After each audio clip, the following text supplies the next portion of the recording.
தமிழ்நாட்டில் முதல் முறையாக பிறந்து 1.5 வயதான குழந்தையின் உடல் உறுப்புகள் தானமாக பெறப்பட்டு 3 குழந்தைகளுக்கு மறுவாழ்வு அளித்த சம்பவம் நிகழ்ச்சியை ஏற்படுத்தியுள்ளது.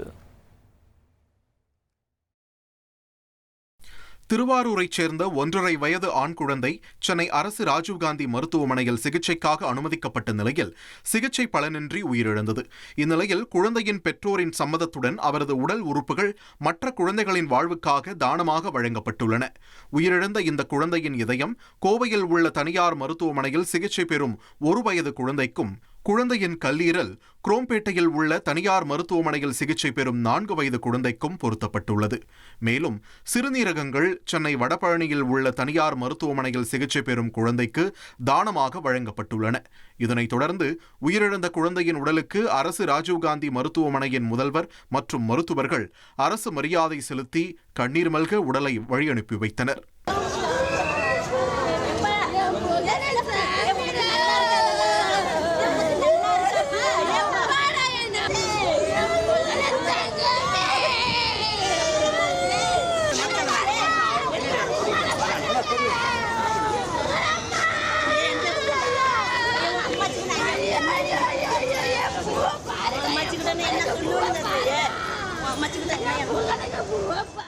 தாளாத துயரத்திலும் தான் அடைந்த துயரத்தை வேறு யாரும் அடைந்துவிடக் கூடாது என கருதி தனது குழந்தையின் உடல் உறுப்புகளை தானமாக கொடுத்து 3 குழந்தைகளுக்கு மறுவாழ்வு அளித்த குழந்தையின் தந்தை பேசியுள்ள உருக்கமான வார்த்தைகளை தற்போது பார்க்கலாம்.